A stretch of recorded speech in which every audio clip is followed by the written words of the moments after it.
Satan! Everything hurts. A marathon can seem really daunting, especially if it's your first.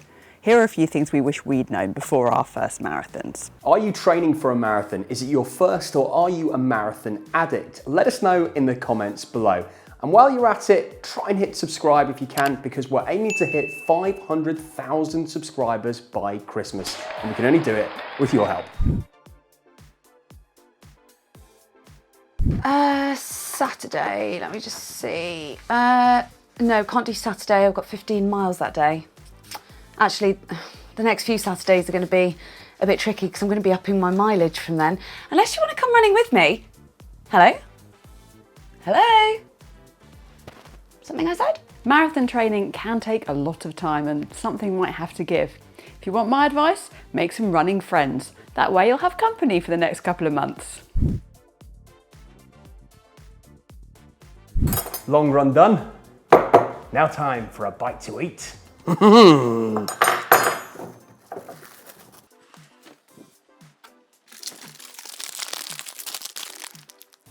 You might find that where you once got signals to indicate that you were full, your stomach is now a bottomless pit.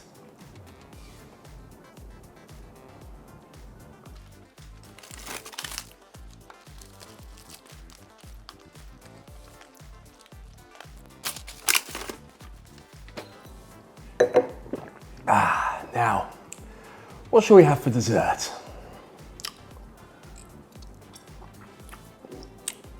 Turkish delight? Bit rogue.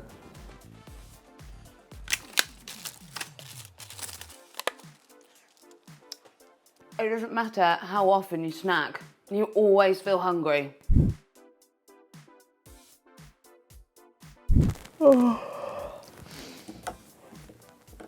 Oh no, I don't want to get up yet. Is it actually possible to be hungover from running?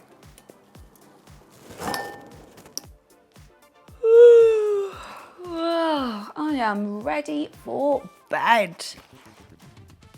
6 o'clock? It's only 6 o'clock? Surely not. That's an acceptable time to go to bed, right? I've just worked out something revolutionary for my training. I always needed to go at mile 18. So if I can just work out why and prevent it from happening, then I can save minutes. Before you started training for a marathon, there were some topics that were taboo. Not anymore. Nope, now nothing is off the table. Yeah, now I've got this weird, bump on my toe. Is that normal? Do I need to see a doctor? Speaking of bumps on your toes, hiding your feet all summer might not be the only way to avoid strange glances and comments. When I ran my first marathon, someone asked me if I'd been walking over hot coals as a hobby. I think it must have been the blisters. Yeah, they were that bad. But hopefully you can avoid that by building up sensibly and not trying new shoes on race day. There is no pedicure that can help you out when you're marathon training. I've tried black toenail varnish, then a couple of my toenails fell off, and so just have to paint the colour over what's left, I suppose, and just hope nobody really looks at my manky feet. Getting the right shoe and sock combo is key.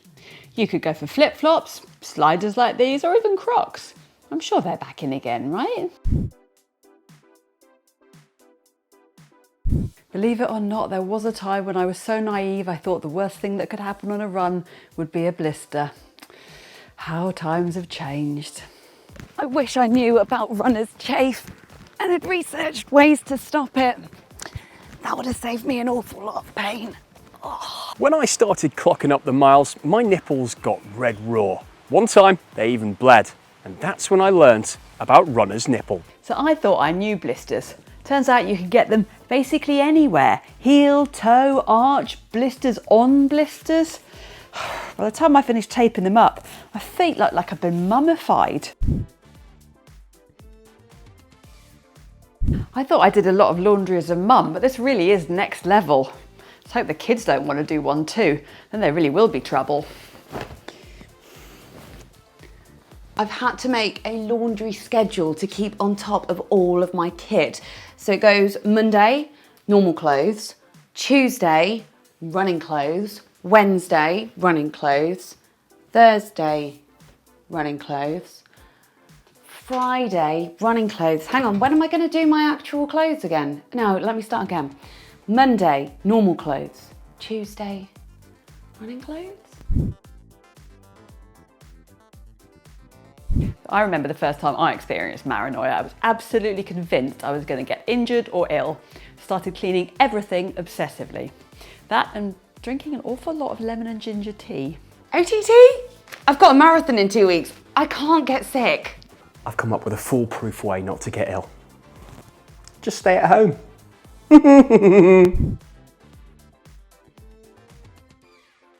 Marathon training at times can feel really hard and overwhelming, but there is one place online where you can get your own physio advice, personal trainer, guru of gear, and hype person. The running channel, of course. So if you found this video useful, please do give it a like and don't forget to subscribe, because we want to be on your marathon training journey every single step of the way. There are so many energy products out there, and some work wonders for some and not so well for others. If I could go back in time and tell myself that that untested gel I took on race day would add 30 minutes to my overall time, I probably wouldn't have taken it. Don't try anything new on race day, kids. Experiment through your training. We've got a full video on gels to help you through. And you thought staying on top of hydration when you weren't training for a marathon was difficult. I wish that someone had told me that it's important to stay on top of your hydration even on the days that you're not running.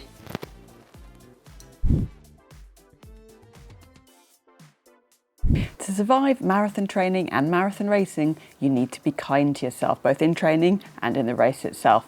And the sooner you learn this, the better. So many of us have dreams of hitting that goal time, but the truth is you've never run 26.2 miles before, so you don't know how your body's going to react and respond to it on the day.